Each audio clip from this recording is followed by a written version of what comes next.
Rashid contradict himself in 4K, guys. Look at this.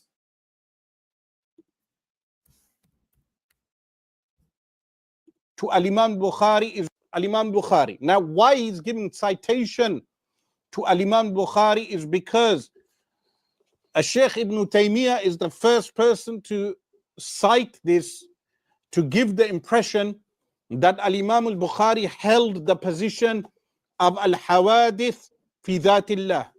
It's not something you forwarded in your cheapskate article that you wrote. So again, he's making the claim or assertion that I'm actually saying that this is, some unique thesis that I've come up with. No, it's not at all. It's not a unique thesis that I've come up with at all. I'm trying to show earlier sources saying this. And yes, one of the people who does, or one of the scholars that does, is Shaykh al-Islam ibn Taymiyyah. But notice what he says there. He says, this is his claim. I want you guys to pay attention to this claim here. It's very important. He says that Shaykh al-Islam ibn Taymiyyah is the first person to interpret Imam al-Bukhari in the manner in which he did, in the manner in which that I am. He says that Ibn Taymiyyah is the first person to interpret Imam al-Bukhari this way. My article demonstrates that that's not true, and it shows your lack of comprehension skills that you didn't get that. Because later, when reading from a section in my article, Asrar admits that someone earlier than Ibn Taymiyyah, way earlier, actually did interpret Imam al-Bukhari in the same way that I and Shaykh al-Islam ibn Taymiyyah did. So he's going to contradict himself here, boys. Watch this one. Claims Ibn Taymiyyah is the first one to interpret Imam al-Bukhari this way. Now watch what he says just about 20 minutes later, or less than that, really. Skip forward here to the 41-minute mark. Now, listen to this. A fortiori, it's better, awla. And then he states, وَقَالَ الدَّاوُودِيُّ. Now this is the quote you gave. Notice that. وَقَالَ الدَّاوُودِيُّ. He quotes this, الدَّاوُودِيُّ. Now this is awla. And then he states, وَقَالَ الدَّاوُودِيُّ. Now this is the quote you gave. He quotes this alim.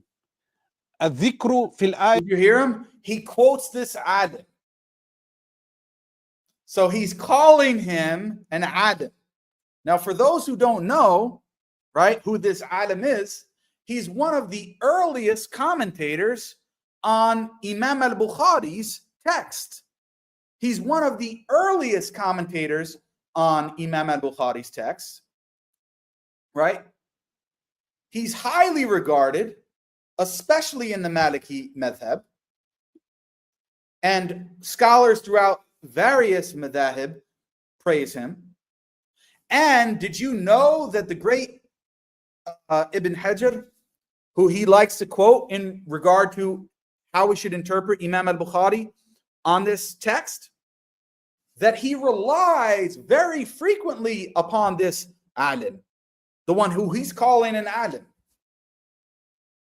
And guess what? He's going to read from him himself, which this is quoted in my article, where he interprets Imam al-Bukhari in the exact same way as Shaykh al-Islam ibn Taymiyyah, and in the exact same way that I do. So again, I'm not claiming it's novel. In fact, we are demonstrating, and I'm demonstrating in the article, that some of the earliest commentators on Imam al-Bukhari's text not only interpreted Imam al-Bukhari in the same manner that I do, what you would declare as Allah subhanahu wa ta'ala having hawadith fi dhatillah, or Allah subhanahu wa ta'ala just genuinely acting in succession and doing different things at different times, and his acts subsisting with his essence, not some created actions like the Ash'aris believe. So this was a very strong early interpretation of Imam al-Bukhari. And this same alim that you're quoting or referencing here not only said that this was Imam al-Bukhari's position, but he held it himself and attempted to defend it. So let's listen again. And then he states, وَقَالَ الدَّاوُودِيُّ. Now this is the quote you gave. He quotes this alim. الذِّكْرُ فِي الْآيَةِ الْقُرْآنِ. He says the dhikr in the ayah is the Quran. قَالَ وَهُوَ مُحْدَثٌ عِنْدَنَا. Dawoodi says this is muhdath according to us. That's his position. وَهَذَا ظَاهِرُ قَوْلِ الْبُخَارِ. This is the outward of the qawl of al-Bukhari. So Badruddin al-Aini.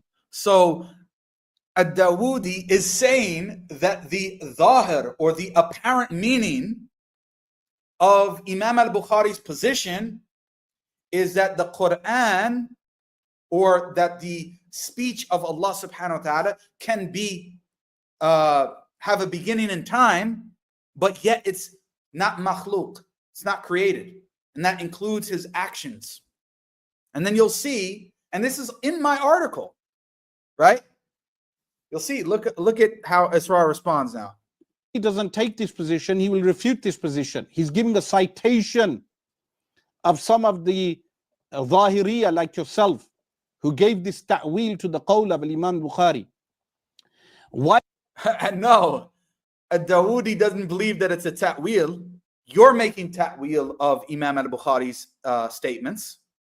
He says, the one who you called an alim, and rightly so, because he was, may Allah have mercy on him, explicitly says that it's the apparent meaning of his text. He's not making ta'wil. That's what you and other people like Ibn Hajar actually are doing. Why did they give this ta'wil? لِقَوْلِهِ, because Bukhari said, وَأَنَّ حَدَثَهُ لَا يُشْبِهُ حَدَثَ الْمَخْلُوقِينَ. Because Bukhari said, the hadath of Allah does not resemble the hadath of the creation. فَأَثْبَتَ أَنَّهُ مُحْدَثٌ. Therefore, he established that it is muhdath.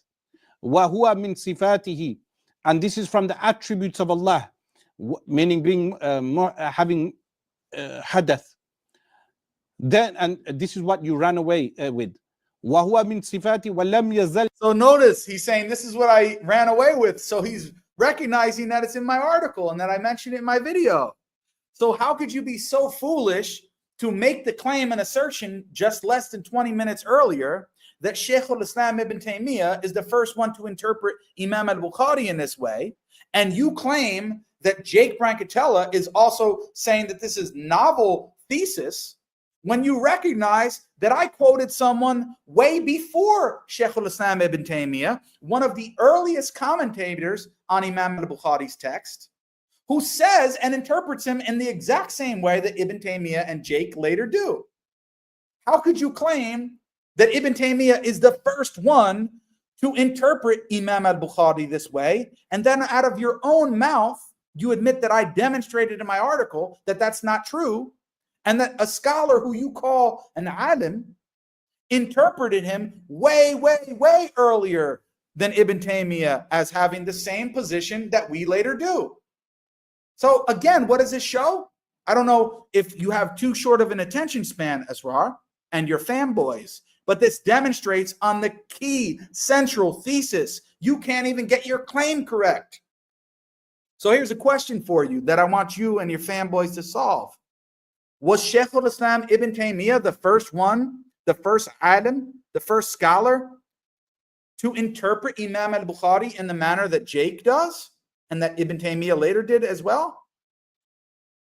Or were there earlier ulama who interpreted Imam al-Bukhari in the exact same way?